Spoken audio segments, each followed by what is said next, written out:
Bienvenue à tous dans l'espace pratique. Dans cet espace, on va essayer de vous faire vivre quand même un moment exceptionnel avec beaucoup de choses, un programme très chargé. D'abord, on va essayer de démystifier le droit et les réseaux sociaux et le recrutement. Et notamment, vous allez être surpris d'un certain nombre de réponses, mais ça on verra tout à l'heure. Est-ce qu'on a le droit de contacter quelqu'un sur les réseaux sociaux, de chasser directement? Est-ce que c'est possible? Quand on est chasseur de tête, entreprise, on essaiera d'y répondre. Puis on verra tout à l'heure, après la pause à 11h15, on aura le challenge sourcing. Les 3 finalistes s'affronteront et on aura d'abord un petit débriefing, puis surtout on leur posera des questions qu'on vous proposera aussi, auxquelles on vous proposera de répondre. Mais en tout cas, en parallèle, il y aura ces 3 finalistes-là qui s'affronteront. Et puis cet après-midi, à partir de 14h, alors je ne sais plus l'horaire exact, on aura Laurent Chouin qui viendra nous parler de pourquoi les formations RH sont si peu digitales. Ensuite, on enchaînera avec Sandrine Théard qui nous parlera du pourquoi le sourcing est le parent pauvre du recrutement aujourd'hui. Et puis on finira sur une version très prédictive sur quelles sont les compétences aujourd'hui qu'on cherche chez un recruteur, quelles sont les compétences du futur. Ça sera une thématique qui sera abordée par Frédéric Michler. Voilà un peu le programme. Je vous propose qu'on commence tout de suite notre première partie. Alors voilà, si je n'appuie pas sur le rouge, ça va pas marcher. Cette première partie sur le droit et le recrutement dans tout ça. Les recruter sur les réseaux sociaux, et le droit dans tout ça, avec 2 personnes. D'abord, je vais vous présenter Cyril Fabre, qui est avocat dans le cabinet d'avocats IDES, je ne me trompe pas sur la prononciation, et qui est par ailleurs enseignant au barreau de Paris, qui est spécialisé dans les nouvelles technologies. Et vous avez à côté de Cyril, vous avez Iman Aoun, qui est la directrice du cabinet de recrutement Ravati, spécialisée en nouvelles technologies et qui est une personne très active dans la communauté du recrutement, qu'on vous retrouverez notamment, qui est au conseil d'administration du Syntec Recrutement, donc très impliquée dans toutes les questions, notamment, on reparlera de ça, toutes les questions de la base de données, mais ça, je vous fais un peu de teasing. Voilà, donc je vous propose tous les deux peut-être, à moins que vous vouliez rester là, ou je pense que c'est peut-être mieux que vous veniez sur la scène.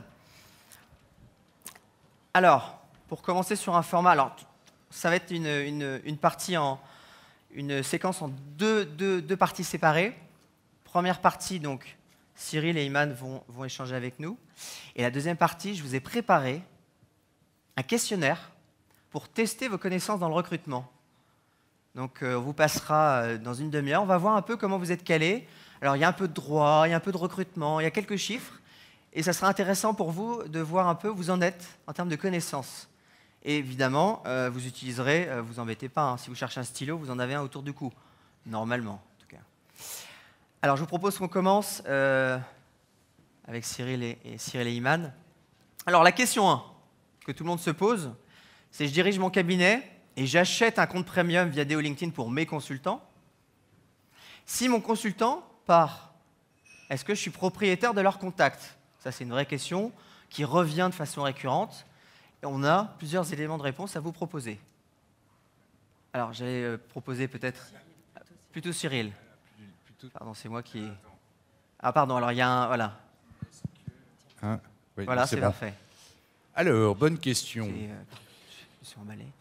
En fait, comme souvent en droit, la réponse est « ça dépend ». Alors, Cyril va prendre 2 casquettes. Dépend.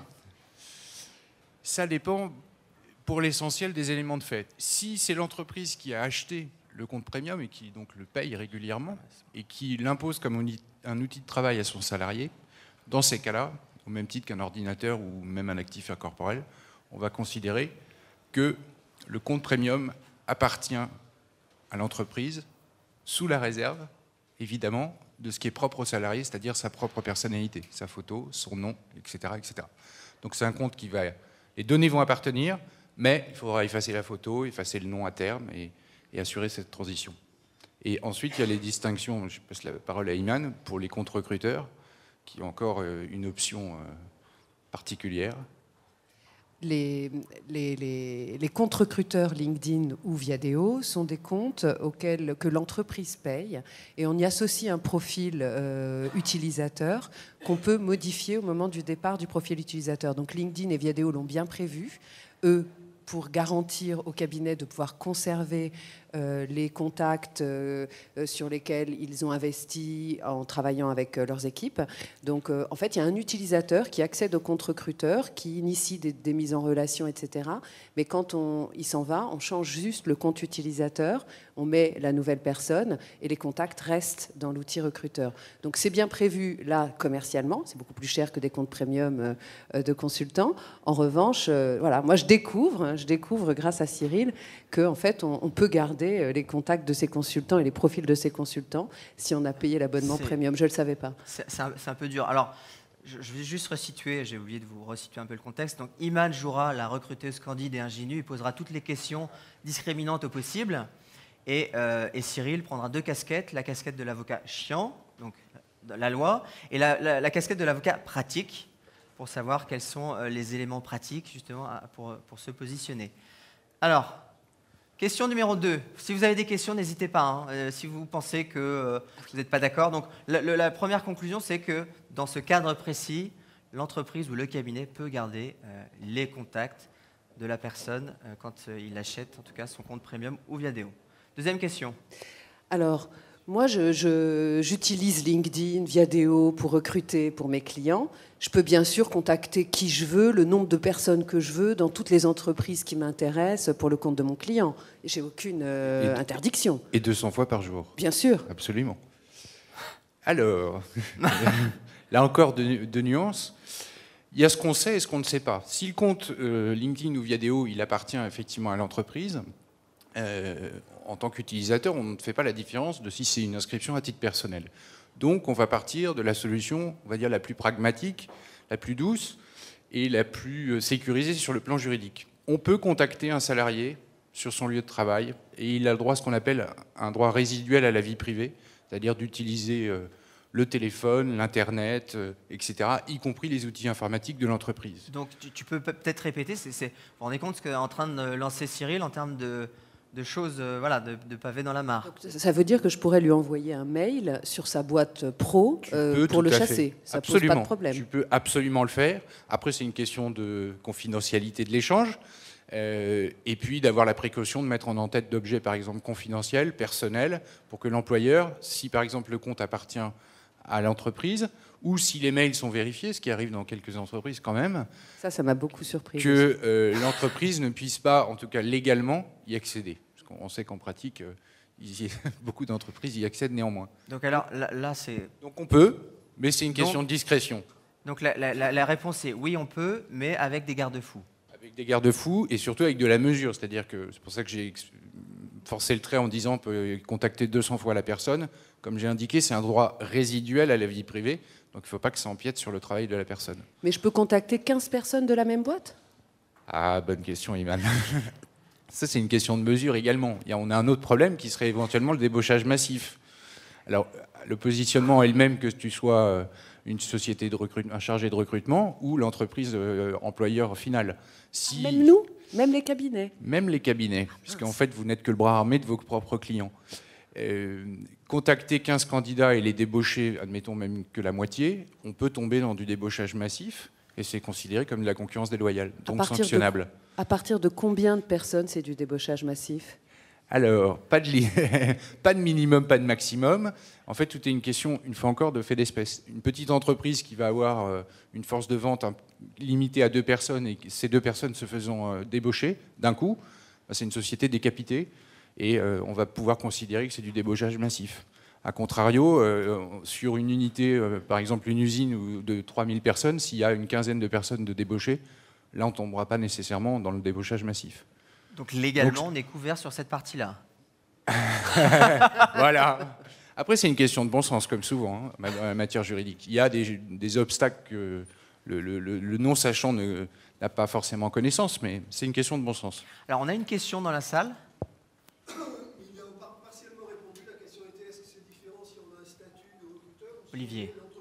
Pareil, vous êtes mandaté par l'entreprise, donc vous êtes supposé agir pour compte, donc c'est comme si vous étiez l'entreprise.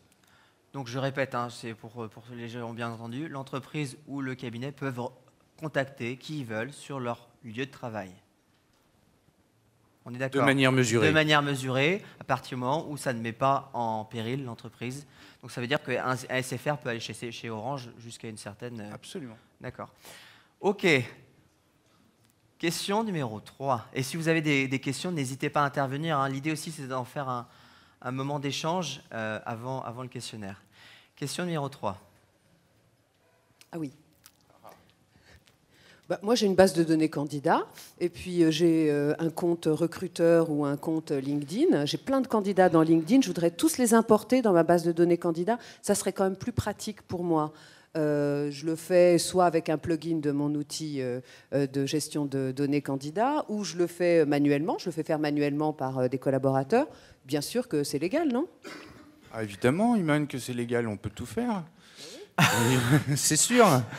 Alors, il y a un petit prérequis qui n'est pas dans la question, mais c'est qu'avant d'avoir une base de données, on imagine bien qu'elle est déclarée à la CNIL. Sinon, la base de données, elle n'a pas d'existence légale.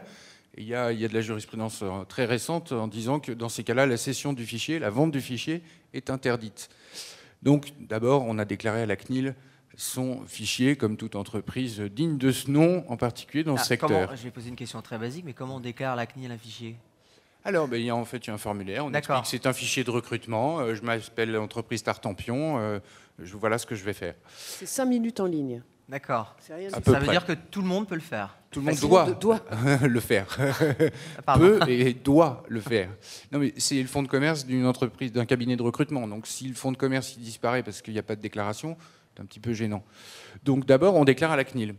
Ensuite, on importe les données de profil LinkedIn. Aïe, aïe, aïe. Massivement, bien sûr, Iman. Bien sûr. Bien sûr. Tu as apporté une petite nuance dans ton propos en disant « j'utilise mon outil ». Lorsque tu utilises ton outil, l'éditeur il a une licence avec LinkedIn, par exemple, qui autorise cette extraction. Donc, on peut, a priori, procéder à cette extraction. En revanche, si on suit les conditions d'utilisation de LinkedIn et que l'on vient manuellement importer toutes les données, là, en théorie, bien sûr, on enfreint les règles d'utilisation de LinkedIn. Donc, normalement, on ne peut pas le faire. Après, manuellement, non, mais automatiquement, oui. Automatiquement, oui, avec un outil. Voilà, avec un outil, c'est plus rapide et plus efficace. Mais qui est accepté par LinkedIn. Si on utilise un outil qui n'est pas accepté par LinkedIn, là, on rebelote sur la partie manuelle. On retombe sur la partie manuelle. Donc attention aux outils que vous utilisez. Mais ça reste la théorie, parce que, a priori, beaucoup de gens le font. Ensuite, on a un autre souci, c'est que légalement, d'importer des données de candidats sans aucun lien particulier ni but précis, on a un petit problème par rapport aux données nominatives les concernant. Oui, mais maintenant, tout le monde le fait. Tout ça, c'est public. Les données que je vais réussir à importer via LinkedIn, elles sont publiques. Oui, mais quand je publie mon profil sur LinkedIn, c'est pour que je sois contacté par des gens qui consultent mon profil. C'est pas que de me retrouver dans une base de données. Donc, en théorie, on peut le faire dans des conditions limitées. Même sur des données publiques, on ne peut pas. Alors, même sur des données publiques, on peut pas le faire massivement et sans un but précis. C'est-à-dire qu'on ne peut pas dire je me constitue mon fichier de tous les technico-commerciaux. Voilà, ça, non. Quelque chose qu'on ne peut pas faire. En revanche, dans le cadre d'un ciblage pour une entreprise ou pour un recrutement, effectivement, là, on va pouvoir collecter, même de manière relativement massive. Donc là, tu veux dire c'est toujours pareil, il faut que ça soit mesuré. Soit mesuré. Puis l'autre aspect, c'est que derrière, on est supposé informer la personne que l'on a intégrée dans la base de données. Donc soit derrière, elle est contactée et ça donne lieu à une prospection, soit elle n'est pas contactée et en théorie toujours, il faut effacer la donnée. Vous remarquez que notre avocat est très mesuré. Hein. Est-ce que vous avez des questions ? Ça n'a aucun intérêt d'emporter les données qui sont vivantes sur un réseau social, de les mettre dans une base morte chez soi. Alors, la question de Vincent, c'est quel est l'intérêt de mettre c'est l'intérêt pratique. Une base vivante sur une base morte ? Ça, c'est une autre question. Alors, c'est presque un autre débat, mais je crois que Benoît, tu veux peut-être apporter une réponse ? C'est Vincent. Ça n'a aucun intérêt. Alors voilà. D'accord. Ça n'a. Alors l'idée, c'est pas de rentrer dans le débat, hein, intérêt mais ou pas intérêt. Je peux juste rajouter que ça permet de. Nous, on a des bases de données qui sont connectées en temps réel à LinkedIn, donc ça ne sera pas mort. Mais ça peut être classé, mis dans des fichiers, des reportings. Enfin, voilà. Ça peut permettre de faire du ça mailing, reste lié à LinkedIn, donc ça vit en temps réel. Voilà. Et puis Il fallait bien trouver une illustration pour les questions un peu tordues, avec des réponses juridiques, où globalement, ce qu'il faut retenir, c'est qu'on ne peut pas faire n'importe quoi, qu'on déclare préalablement à la CNIL, et qu'ensuite, il y a un gap important entre ce qu'on ne peut pas faire en théorie, compte tenu d'un certain nombre de contraintes légales, et ce que de nombreuses entreprises font en pratique. Donc la déclaration, c'est tous les 2 ans alors, hein? Non, la déclaration, on l'a fait une fois. Le renouvellement. On l'a fait une fois. Ensuite, c'est la durée de conservation des données, effectivement. Question numéro 4. Oh, alors elle va faire polémique celle-là. Oui, moi j'ai imposé à mes consultants, c'est pas vrai, hein, je plaisante, on est d'accord. Je joue un rôle. J'ai imposé à tous mes consultants d'avoir un profil Facebook. C'est indispensable et je veux qu'ils travaillent avec leur profil Facebook. C'est peut-être le cas dans la salle. Est-ce que parmi vous, vous avez il vous a été imposé un profil Facebook? Non, pas grand succès. On en connaît, hein, mais... On ne donnera pas de nom. Non, pas de nom. Mais alors, est-ce qu'on peut imposer? La réponse est oui, on peut l'imposer, si c'est proportionné à la mission, à la fonction du salarié. Alors, à tous les salariés d'une entreprise, ça ne serait pas justifié. Là, des consultants en recrutement, quand on voit l'essor des réseaux sociaux et de Facebook en particulier, il y a une justification. Et donc, le salarié ne peut pas s'y opposer. Donc même un profil Facebook, autant je comprends pour le profil LinkedIn vidéo, mais imposer un profil Facebook, c'est possible. C'est possible. On voit bien que les gens utilisent Facebook en plus de manière mixte, professionnelle et personnelle. Ça peut être un moyen, mais j'ai des clients qui imposent des profils Facebook pour la promotion de l'entreprise. Alors on a une question. Et qu'est-ce que risque justement le consultant s'il refuse Là, on rentre vraiment dans le schéma du droit du travail, c'est-à-dire que soit ça lui a été indiqué préalablement ou c'est quasi inhérent en fonction, c'est-à-dire d'évidence quand on fait du recrutement, en particulier sur Internet, ou qu'on travaille dans une société dans le domaine du web, c'est un passage quasi obligé. S'il y a un refus, c'est un pouvoir de sanction de l'employeur. Ensuite, c'est une question de proportionnalité, c'est-à-dire est-ce que, par exemple, le refus d'avoir un profil Facebook est de nature à empêcher le salarié de faire de réaliser la tâche qui lui est confiée. Donc la personne peut se faire virer, quoi, en d'autres termes. En termes, oui, plus nets, elle voilà. peut se faire virer, oui. D'accord. Donc à qui appartiennent les contacts Facebook? D'accord. Tout à l'heure on était sur les Bis contacts repetita, LinkedIn. c'est comme pour C'est la LinkedIn, même, c'est pareil, ça va appartenir à l'employé, à l'employeur, pardon. Oui. Parce que là, l'entreprise n'a pas payé. Non, parce que le service est gratuit, mais elle peut l'imposer. D'ailleurs, on voit dans ces cas de figure, les gens ont 2 profils Facebook, un profil Donc tu es en train personnel. de dire que si l'entreprise force un employé à avoir un profil Facebook, entre guillemets forcé, hein, Professionnel. et que la personne développe son réseau personnel dessus, puis au bout d'un moment elle ne fait plus attention, si l'employé quitte la société, ses contacts Ça appartiennent même si ce sont des contacts personnels. Absolument. D'accord. Wow. Et si on le transpose en tirant un peu par les cheveux, c'est comme si une adresse email qui est attribuée à un salarié. C'est la même utilisation. Aujourd'hui, avoir une adresse email, c'est indispensable dans le quotidien professionnel. Refuser de l'utiliser, ça ne permet pas de travailler. Et une fois que le salarié part, le contenu de la boîte et les contacts appartiennent à l'employeur.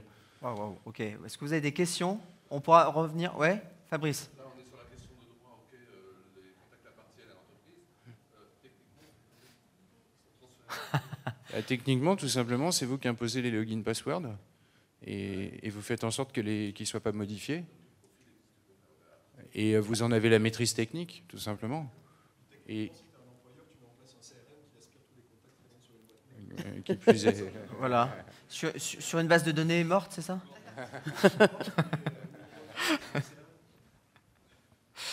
Ok. Bon, ok. C'est surprenant. Je vous laisse noter. Hein, parce que je là, trouve que le droit est surprenant. Oui, on a quelques réponses. C'est-à-dire que n'importe qui aujourd'hui peut contacter n'importe qui sur son lieu de travail en passant par LinkedIn ou vidéo. Et là, on est en train de dire qu'on peut imposer un profil Facebook à ses employés. Et en plus, si l'employé quitte la société, j'ai le droit de récupérer ses contacts. Question 5. Il y a quand même quelques bombes, hein. On est entre nous, hein, mais bon. Donc là, je précise, c'est toujours un jeu de rôle. Bien sûr que, avant de recruter un candidat ou de le rencontrer, je vais checker un peu son profil Facebook, regarder ses photos, vérifier un certain nombre de choses avant de le contacter. J'ai le droit. Tu as le droit. Et qu'est-ce que tu vas regarder d'autre? Je sais pas, ses amis, ses photos, qu'est-ce qu'il fait le soir, etc. Quelle page il like Ouais. D'accord. Ce qu'il regarde à la télé. D'accord. Alors, Déjà, ça va dépendre si cette information, elle est publique ou pas. C'est-à-dire, est-ce que le profil Facebook est public? Et quel niveau d'information tu as pu obtenir publiquement? Parce qu'à la limite, Facebook, c'est un support comme un autre. Tu aurais pu taper la requête sur Google et trouver cette information sur un autre support, un forum ou je ne sais quoi. Donc déjà, c'est le premier niveau de filtrage. Soit ce sont des informations publiques et tu as droit d'y accéder. On verra après l'exploitation qu'on en fait. Deuxième solution, il fait partie de ton réseau.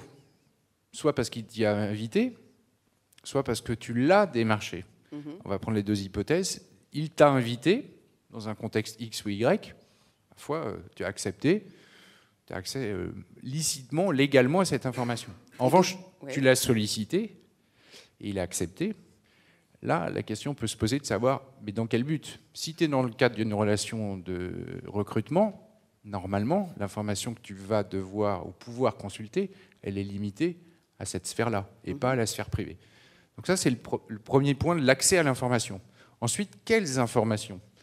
Et là, on touche finalement au problème, au-delà des réseaux sociaux, de qu'est-ce qu'on a le droit de demander dans le cadre d'un recrutement, de ce qu'on n'a pas le droit de demander.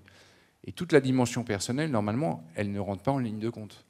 Elle n'a pas à être regardée, sollicitée et surtout pas stockée.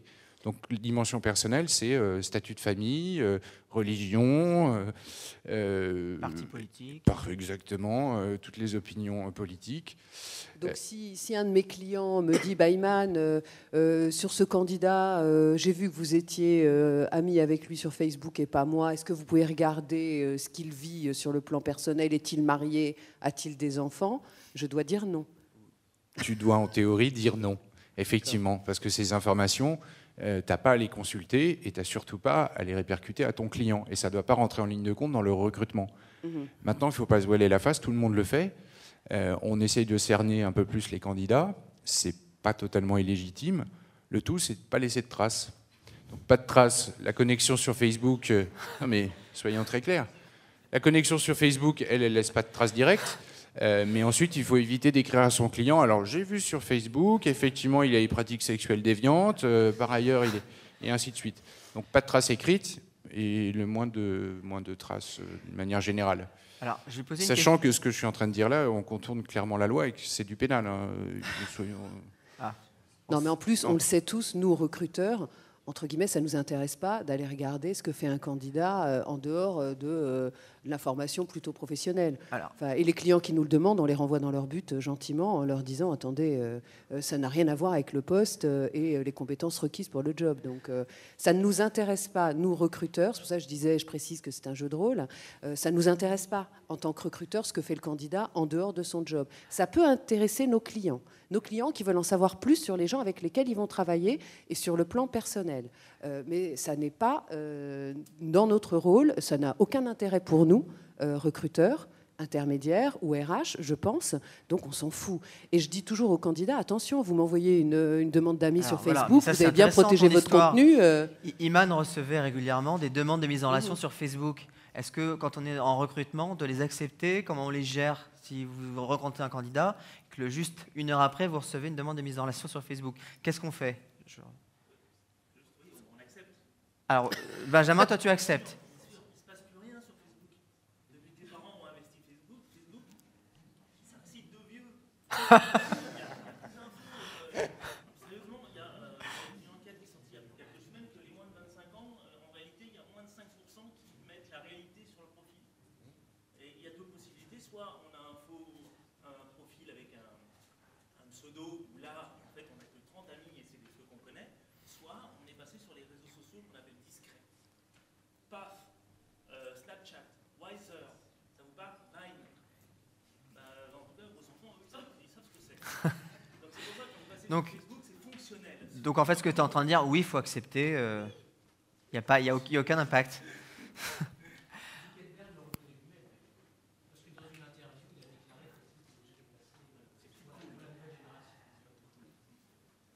Alors, est-ce que vous avez, par rapport à tout ce qu'on vient de voir, est-ce que vous avez des questions? Je vous rappelle quand même qu'on a dit un certain nombre de choses qui vont à l'encontre des idées reçues ou de beaucoup d'idées reçues. Première idée reçue, c'était qu'effectivement, on peut contacter qui on veut sur le lieu de travail. Et alors, est-ce qu'on a parlé avec l'adresse pro aussi, que ce soit adresse pro ou LinkedIn? À partir du moment où c'est fait de façon avec quelques garde-fous, mais on peut le faire, qu'on soit intermédiaire ou qu'on soit entreprise, c'est aujourd'hui le cas. Et deuxième chose, on peut aussi forcer à avoir ses employés sur Facebook, mais à partir du moment où on est l'entreprise, on peut aussi récupérer leurs contacts. Est-ce que vous avez des questions par rapport à ces 5-6 thèmes, grands thèmes qui ont été abordés avant qu'on passe au... Très bien, avant qu'on passe au questionnaire. Sophie. Est-ce que c'est obligatoire de déclarer à la CNIL ma page Facebook, ma page carrière en amont? Alors, est-ce que c'est obligatoire effectivement de déclarer au CNIL toutes les pages? Voilà. Non, mais C'est une bonne si remarque. tu stockes pas de données candidats sur ta page Facebook, tu n'as aucune... L'outil propose quand même de stocker les followers ou les... Ouais, en fait, juste C'est eux revenir. qui s'y mettent, c'est pas toi qui les mets. Oui, mais la loi informatique et liberté, elle s'applique dans ce cas-là. Ah bon? Oui. Il faut savoir, il faut savoir l'origine du texte. C'est une loi de 78, ça paraît dingue quand on parle d'informatique, mais il faut savoir que même un stockage sur papier, c'est considéré comme un fichier au sens de la loi. Parce qu'il y a des recruteurs qui ont trouvé rien de plus intelligent que d'avoir un fichier informatique, puis à côté avoir un classeur papier avec il est noir, il est syndicaliste, etc. Donc, quand vous faites la déclaration CNIL, il est indiqué les supports sur lesquels les fichiers vont se retrouver. Et donc, notamment, vous allez faire état des réseaux sociaux comme étant un lieu de stockage des données, quand bien même le candidat accepte volontairement. Voilà, c'est juste une ligne à rajouter dans la déclaration. Mais la question n'est pas anodine, puisqu'à l'époque, on s'était posé la question de savoir un iPhone, ou en l'occurrence, c'était les Palm Pilot, quand c'est arrivé, est-ce qu'on doit déclarer son Palm Pilot? Et la réponse était oui, on doit déclarer son Palm Pilot.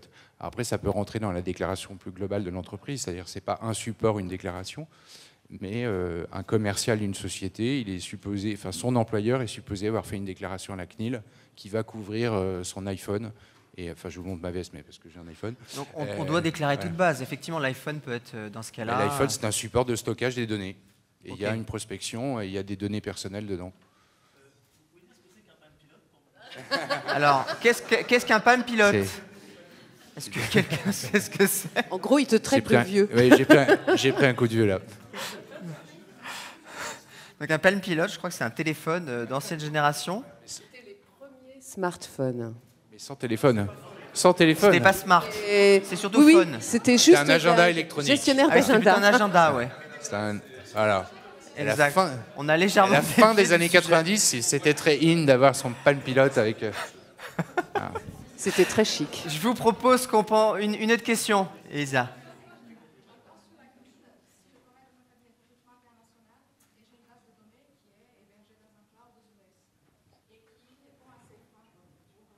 Là, vous êtes désagréable dans votre question. Madame. Donc j'ai un cabinet de recrutement international. C'est désagréable parce que la réponse, elle est un chouïa compliquée, donc j'ai essayé de la simplifier au maximum. Dans l'Union européenne, il y a un cadre légal qui est harmonisé dans le cadre d'une directive communautaire où il y a à peu près le même niveau législatif de protection des données nominatives. En revanche, le reste du monde, c'est un peu la barbarie. Et l'Union européenne considère qu'il y a ce qu'on appelle les pays adéquats et les pays inadéquats. Les inadéquats, c'est tous ceux qui ont un niveau de protection juridique insuffisant, au rang desquels les États-Unis font partie, contrairement à ce que l'on pourrait penser, puisque la vie privée, ce n'est pas quelque chose qui les embarrasse beaucoup. Donc, mais il y a une petite dérogation pour les États-Unis. On peut émettre des données là-bas à la condition que l'entreprise qui stocke les données ait souscrit ce qu'on appelle le Safe Harbor, qui est un engagement qui est dicté par l'équivalent du ministère du Commerce et de l'Industrie, qui est une espèce de CNIL minimaliste. Et en amont, il faut que l'entreprise française, en l'occurrence, elle ait fait une déclaration à la CNIL. Oui, il faut quand même faire une déclaration obligatoire. Et ensuite, alors, au rang, puisqu'on est sur le terrain de la CNIL, donc j'en profite, la déclaration, c'est un élément administratif, mais derrière, il y a toute une mise en place, c'est-à-dire information des candidats. Restons dans le recrutement. Information des candidats, durée de conservation limitée, il faut sécuriser les données, il y a un certain nombre d'obligations garde-fous à au-delà regarder. que le petit bout de papier qu'on dépose auprès de la CNIL. Alors, juste petite parenthèse, on vous distribue les questionnaires pour tout à l'heure. Essayez de ne pas les regarder tout de suite, hein, parce que sinon, là, s'il y en a qui commencent à tricher, ça va être plus difficile, hein, je déconne, mais l'idée, c'est que vous avez ces questionnaires, vous le gardez de côté, on aura les questions, je vous proposerai les questions tout à l'heure. Est-ce qu'il y a d'autres questions suite à ces éclaircissements de Cyril et ces questions d'Iman? Vincent? J'ai une question par rapport à tout à l'heure. On a fait propriété d'une base de données, je comprends. Propriété d'un contact, je comprends moins. La nature juridique de je suis propriétaire du contact, en tant que société, c'est compliqué. Parce que le contact, il est. Donc, ce que tu es en train de remettre en question, c'est le fait que l'entreprise puisse garder le compte LinkedIn ou Viadeo de son consultant et notamment ses contacts. On ne peut pas être propriétaire d'un contact sur un réseau social. Si on n'a pas d'interaction avec lui, il va s'en aller. Mais après, c'est... Ça, c'est autre chose. À la limite, c'est autre pas chose, Cyril mais qui pourra... Oui, mais vous prenez une population de commerciaux, par exemple. C'est un véritable intérêt. Si, par exemple, dans les contrats de travail, il y a, admettons qu'il y ait au mieux une clause de non-concurrence, au pire, une clause de confidentialité, non-sollicitation de la clientèle de l'entreprise. Le salarié part. Vous avez son compte LinkedIn, Facebook, etc., avec toutes les coordonnées des contacts. Juridiquement, il ne peut pas normalement les recontacter. Je dis normalement. Oui, mais enfin, ça arrive tous les jours, mais derrière, on a des contentieux tous les jours sur le sujet. Donc, l'intérêt, c'est de marquer son sceau de la propriété et puis de faire en sorte, après, d'un point de vue opérationnel, qu'il y ait quelqu'un, évidemment, qui continue à alimenter la relation. Mais ça permet quand même de sécuriser un actif de l'entreprise.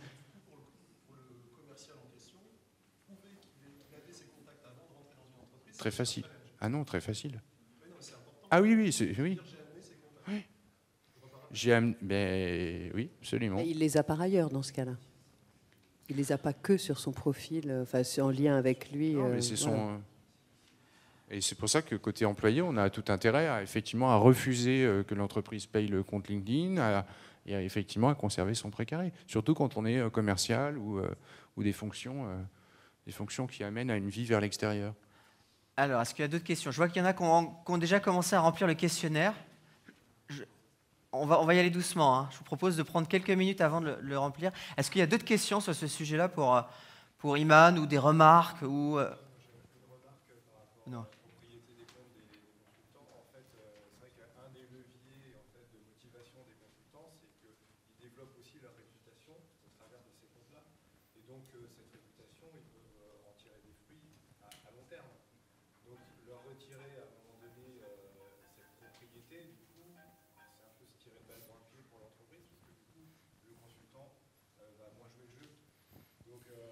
Oui, mais le tout, c'est de le faire sans qu'ils s'en aperçoivent dans la réalité opérationnelle de la vraie vie. C'est ça. C'est de lui dire « Oh, tiens, salarié, tu as un joli compte LinkedIn Premium que je te mets à disposition. Je te demande juste d'avoir l'adresse email de destination qui est celui de l'entreprise. Et je te rappelle que les mots de passe sont normés dans notre entreprise. » Voilà. Ok. Non, c'est... Et il n'y verra que du feu. Le jour où il part, oh, mais il n'a plus de compte LinkedIn. C'est dommage. Il saurait supprimer sa photo et après supprimer son nom. Il ne pourra rien dire. Alors, ça, Cyril, c'est un cas extrême. Non, ce n'est pas si extrême que ça. Mais à contrario, dans la vraie vie, la plupart du temps, l'entreprise, elle n'a pas fait ça. Elle a vaguement une clause de confidentialité dans son contrat de travail. Et puis, quand le commercial part et va recontacter ce qu'il estime être ses contacts commerciaux, eh bien, l'ancien employeur pleure. Et en général, il appelle son avocat. C'est là où tu... Voilà. Est-ce que vous avez d'autres questions? Ouais, c'est bon? Merci à tous les deux. Merci beaucoup pour Merci de votre invitation.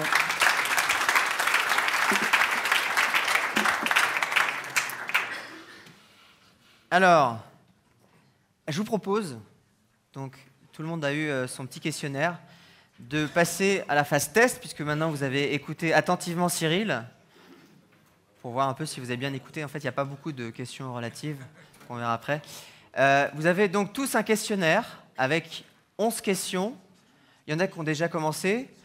Attention, ne triche pas avec son voisin, là. Je vois qu'il y a du partage. Hein. Voisin, voisine. Non, et on n'utilise pas son téléphone. Hein. J'ai l'impression d'être en cours, là. Donc, vous avez 11 questions. On se donne 10 minutes. Vous avez des gros feutres. Vous simplement sélectionnez la bonne réponse selon vous. Hein. Alors, plusieurs réponses sont possibles. Évidemment, je vous ai mis des pièges, hein, sinon c'est trop facile.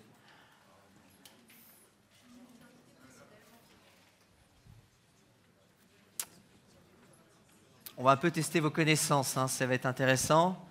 Mais il n'y a pas de honte à avoir tort. Hein.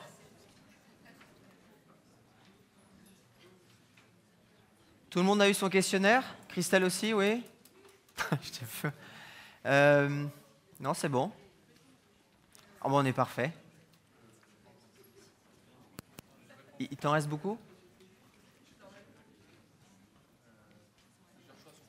Plusieurs choix sont possibles, pardon, oui, je redis, hein, plusieurs choix sont possibles. Ce qui ne veut pas dire que c'est la bonne réponse. Ah, j'en vois qui lèvent les sourcils. Bon, après, vous n'êtes pas censé tout savoir. Hein. Il y en a qui ont déjà répondu, apparemment.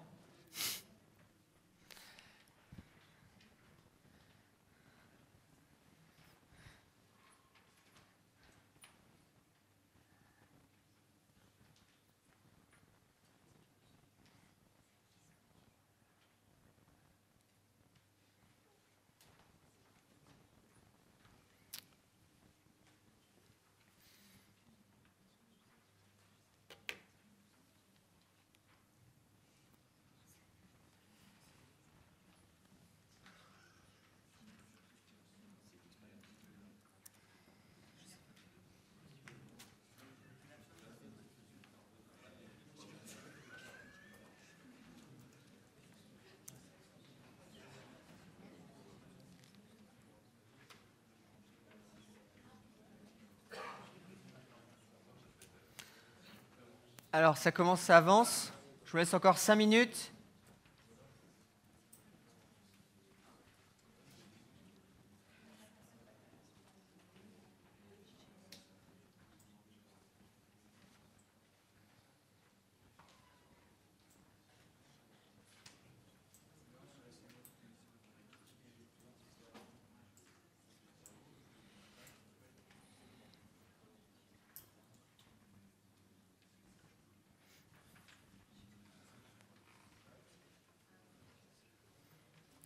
Ah, j'en vois qui hésitent là-bas. Ah, il y en a qui utilisent leur téléphone. Ah non, il y en a qui tweetent, pardon. Non, je croyais qu'il y en a qui trichaient. Ah, ouais. Tu as aussi le feutre hein, pour remplir.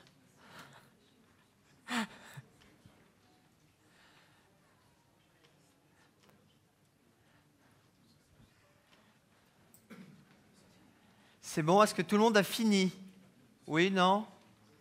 C'est dur, hein?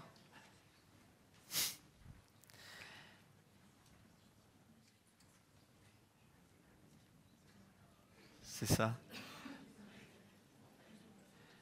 Alors, qui a terminé? Lève la main, juste pour que j'évalue un peu le nombre de personnes. On en a un bon 2/3 là. Je laisse encore 1 ou 2 minutes pour le dernier tiers pour terminer les questions.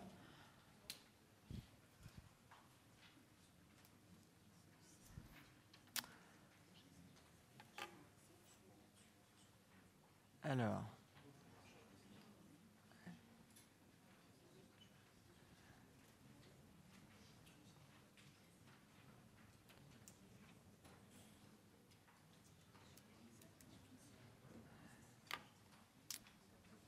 Encore 1 minute.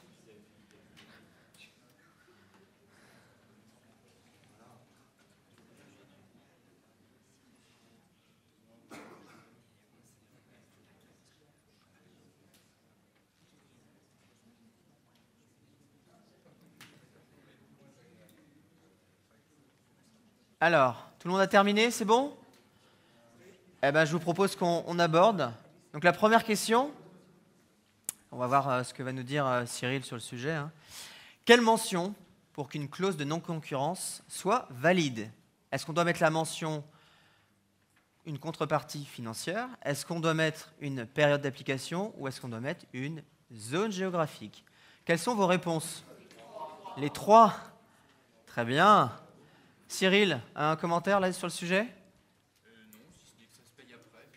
Ça se paye après. Voilà, après le départ du salarié. Parce qu'avant, on faisait souvent une part du salaire, là, on pose de non-concurrence, c'est plus possible. Donc c'est un coût alors pour l'entreprise. Et quel est le coût que ça peut représenter? 25-30% de la rémunération. D'accord. En dessous de 25, c'est difficile. 25% de la rémunération pour avoir... Ça dépend 25% annuel? Oui, annuel ou mensuel. D'accord. C'est le prix d'un cabinet de recrutement, quoi, en fait. La période d'application moyenne, c'est quoi? Par période d'application, Ça dépend des postes et des secteurs. Dans le domaine de l'Internet, ça ne sert à rien de mettre des clauses de plus de 12 mois. Mais dans l'industrie, la recherche, par exemple, on peut imaginer des durées de 24-36 mois. Et dans ce cas-là, il faut augmenter le pourcentage. On n'avait pas 33, 35, 40%, c'est très variable. Mais malheureusement, on n'a pas de recette miracle. On le sait qu'à l'issue, si la clause est contestée. Alors, merci Cyril. Si vous avez des remarques, n'hésitez pas. Hein. Toujours, hein, on est... Voilà. Question 2. Est-ce que vous êtes... Quand même sur le sujet, qu'est-ce qui se passe si en cours de période, l'employeur décide d'abandonner la clause de non-concurrence? En fait, ça se fait au moment du départ du salarié. C'est-à-dire, on lève ou on ne lève pas la mise en œuvre de la clause. Pardon, j'ai pas entendu votre question. Après, il n'est plus possible de changer. Ah si, on fait un avenant en contrat. On dit avenant en contrat de travail, on supprime la clause de non-concurrence. Ah, non, c'est au moment du départ, on lève ou on ne lève pas. Point. Sinon, il n'y a pas d'autre option. Non. On a jusqu'à 15 Oui, jours. après, on peut avoir un délai contractuel, mais... Ça peut être jusqu'à 15 jours après le départ. Les entreprises aiment bien savoir. Enfin, nous, on l'a, hein, quand les clauses de non-concurrence des candidats disent qu'après le départ du candidat, l'employeur décidera s'il applique ou pas la clause, ça, c'est super embêtant. Parce que l'entreprise en face se dit alors si la clause n'est pas levée, je ne peux pas l'engager et le candidat ne va pas démissionner sans savoir si sa clause sera levée ou pas, s'il a trouvé le job qui va bien. Donc ça, c'est très, très embêtant. Là, commentaire de prospective, mais je ne serais pas très étonné qu'à terme, ce soit jugé comme illicite, ce type de clause. C'est-à-dire que la levée, ce n'est pas très logique juridiquement. Le salarié, il est parti, donc il n'a plus le lien contractuel avec son employeur. Et de lui faire étirer pendant une quinzaine de jours après pour éventuellement faire une entrave à sa liberté de travailler, je pense qu'il y a un moment, les juges le sanctionneront. Bon. Il y a des métiers dans lesquels ça tient encore, parce que grosso modo, on se rend compte que la plupart du temps, il suffit de lui offrir un statut qu'il ne peut pas avoir dans l'entreprise, ou dans laquelle il est, pour que finalement, ça ne puisse pas trop être exercé. Et vous êtes en train de... J'ai un chef de projet, je lui propose un job de manager, il n'a pas moyen d'être manager dans sa société, il fera quasiment le même métier, et sa clause sautera parce qu'on pourra prouver qu'il n'avait pas la possibilité dans son entreprise actuelle de remplir cette mission. Enfin, il y a les notions de secteur d'activité, hein, au-delà de la fonction. Hein. C'est quand même ça l'élément premier. Hein. On va lui interdire de travailler pour le même type d'industrie. Mais elle saute quasiment tout le temps. Ah non, non, non. Ah, oui, malheureusement si. Puis malheureusement, les candidats le cachent souvent au nouvel employeur. Ah, ça c'est un peu plus Donc, embêtant. vous recevez des courriers pas très agréables de cabinets d'avocats. Ok, je vous propose qu'on continue. Alors, deuxième question, pour voir un peu si vous y connaissez en offre d'emploi. Pour quel métier peut-on mentionner le sexe sur l'offre d'emploi? Veilleur de nuit, chauffeur routier, mannequin pour des vêtements hommes. Quelle est la réponse? Ah, vous êtes fort. Mannequin, effectivement, mannequin pour des vêtements hommes. Est-ce que quelqu'un peut m'expliquer pourquoi? Pourquoi pas chauffeur routier ou veilleur de nuit? Alors, Fabrice nous dit que ça serait ridicule. Alors, effectivement, il y a sûrement des chauffeuses routiers ou des veilleuses de nuit. Et alors, pourquoi mannequin homme? C'est la loi, c'est ça? Cyril, tu connais ce point-là ou... De discrimination à l'embauche, tout simplement. C'est que Alors, là, il y a une pourquoi mannequin pour des vêtements hommes? Une femme, ça va être difficile de porter des vêtements. Hein, en fait, légalement, ça fait partie des exceptions légales. Légalement, c'est pas... Ok, très bien. Question numéro 3. Qu'est-ce qui est obligatoire quand on fait passer des tests à un candidat? 3 options. Lui faire un retour, le prévenir avant les tests ou lui donner les moyens adéquats pour passer ses tests. Faire un retour. Ah, il y a débat. Lui faire un retour, le prévenir. Les 3? Donc on en a qui sont 1, il y en a qui sont 2, il y en a qui sont 1, 2, 3. Alors c'est quoi la bonne réponse? 2 et 3. Donc ça serait le prévenir avant les tests et lui donner les moyens adéquats pour passer ces tests-là. Alors, Cyril... Les 3. Alors les 3. Un, effectivement, on le prévient, ça paraît... la contrainte légale.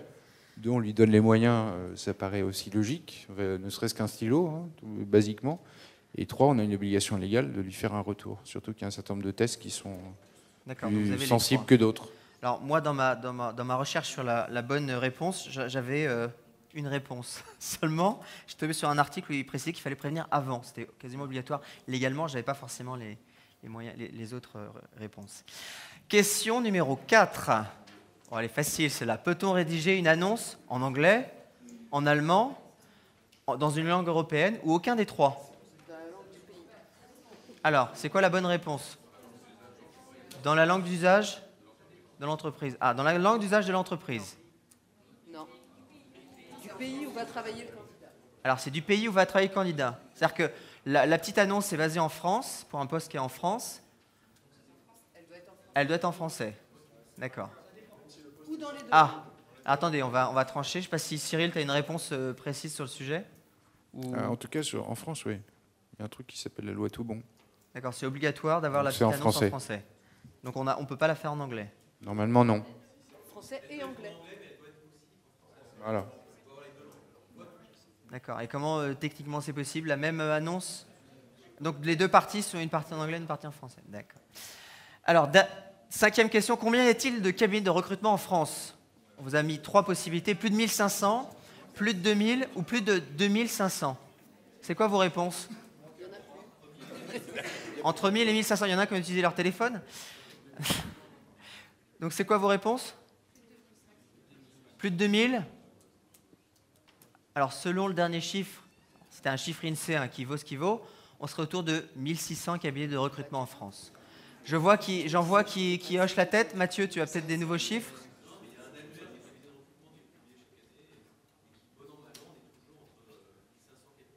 C'est ça. Bon, j'étais à 1600, j'étais pas très loin. Donc effectivement, la bonne réponse était la réponse numéro 1. Plus de 1500. Question numéro 6. Quelle est la part des réseaux sociaux dans le recrutement direct en 2012? Alors, on avait moins de 1%, entre 2 et 5%, ou plus de 5%. Tout secteur confondu. En France, pardon, tout à fait. C'est en France, effectivement. Alors, si vous voulez recorriger votre réponse, vous pouvez le faire. Hein. Je vous laisse une demi-seconde. Alors, c'est quoi vos réponses? De 2 à 5. C'est une étude Région Job, pardon, je vais y arriver, Région Job 2012. On était autour de 2,5, je crois. Et l'APEC aussi. On était, voilà, tout à fait. Et l'APEC aussi. on a un fervent. Combien de recruteurs déclarent googliser les candidats avant un entretien? 50%, entre 50 et 70%, 70% et plus. Aucun le déclare, mais beaucoup, nous dit Fabrice. OK.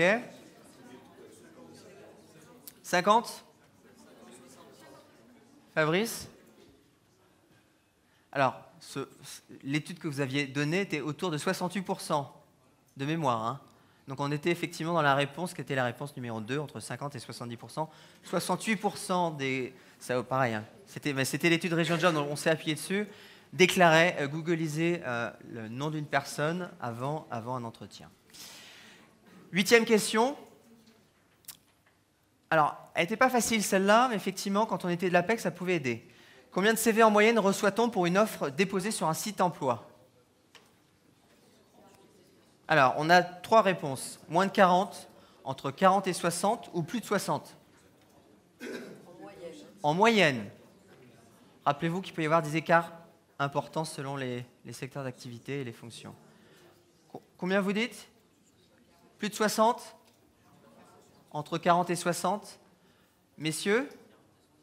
Eh bien, d'après l'étude de l'APEC 2012, on est sur un chiffre de 36 personnes. Vous recevez 36 CV par annonce en moyenne. Pour les cadres, bien sûr. Puisque c'est sur le...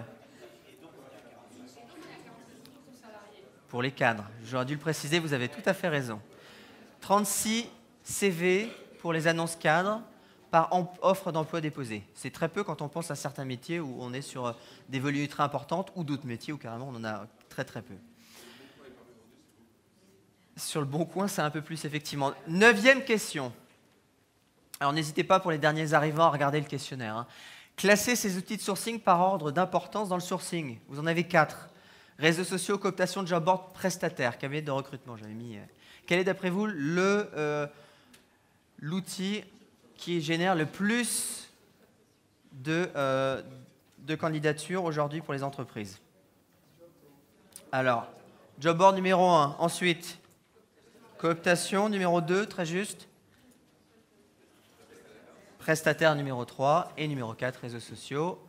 Ah, vous êtes vraiment bon, hein. Impressionnant. Alors, pour faire la transition avec le... Alors, tu as une question, Laurent? Tout à fait. J'ai fait un choix de ne pas le mettre, mais tu l'as raison.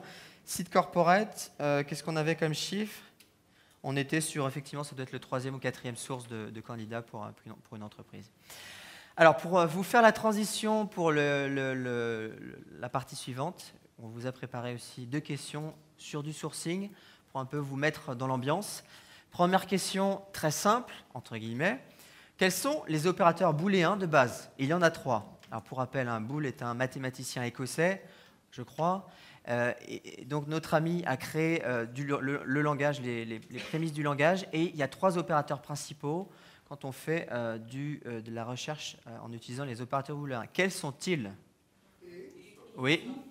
Oui. Alors il en manque un. Ah. Et ou sauf. Voilà. Et en anglais and or not. Très bien. Et dernière question sur le sourcing toujours. Vraiment, là, on commence à monter en puissance par rapport à ce qu'on va faire tout à l'heure avec Benoît Billard. À quoi sert l'astérisque quand on fait des recherches? Vous pouvez l'utiliser dans Google, ça marche très très bien. Il y a 3 possibilités. Exclure un terme, avoir un terme précis ou remplacer un terme. Remplacer un terme, vraiment très très bon. Hein. Bravo, là c'est... Donc effectivement, c'est remplacer un terme. L'astérisque, dans les bases de données en général, remplace un terme. Je crois qu'elle fonctionne, Mathieu, aussi dans la base de CVADN, l'astérisque, hein, de mémoire. Ça remplace un terme jusqu'à hauteur de 5 lettres. Voilà, c'est un joker de 5 lettres. Est-ce que vous avez des questions? Non, c'est bon? Eh bien, moi, je vous dis... voilà, voilà, j'ai un petit truc qui est lancé derrière nous. Je vous dis à tout à l'heure. On se retrouve à 11h15 pour le challenge sourcing avec les 3 finalistes. On vous montrera concrètement comment ça fonctionne et avec vraiment 3 personnes qui vont s'affronter. Merci, à tout à l'heure.